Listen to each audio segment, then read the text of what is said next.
ओम Sai Ram friends everyone. आज हम बाबा के 5वें वचन मेरी शरण में आ खाली जाए हो तो कोई मुझे बताए।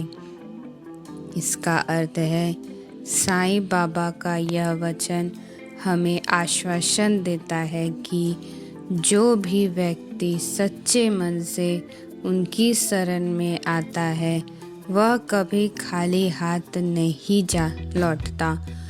भक्ति, श्रद्धा और विश्वास के साथ बाबा की शरण लेने वाला भक्त हमेशा आशीर्वाद, शांति और सहारा प्राप्त करता है।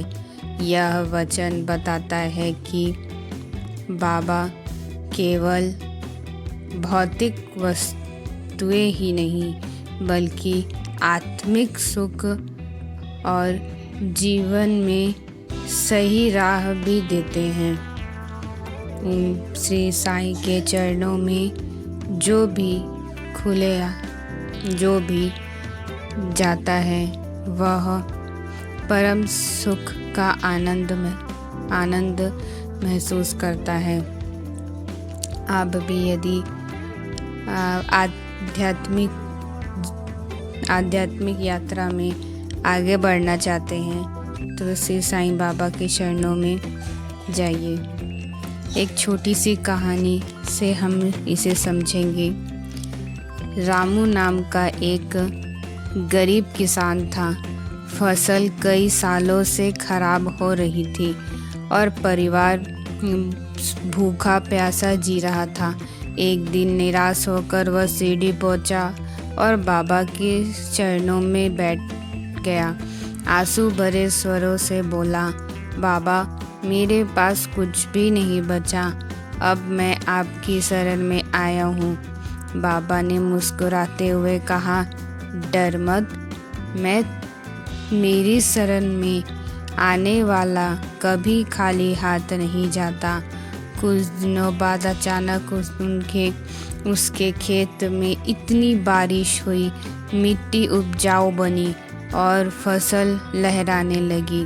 धीरे धीरे रामू का जीवन सुधर गया।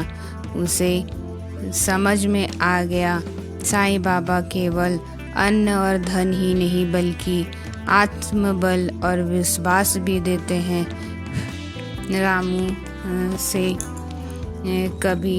रामू गांव में सभी को यही बताता है, साईं की शरण में जाओ, वो तुम्हें कभी खाली हाथ नहीं लौटाएंगे। साईं बाबा के शरणों में जो भी जाता है वह कभी खाली नहीं लौटता।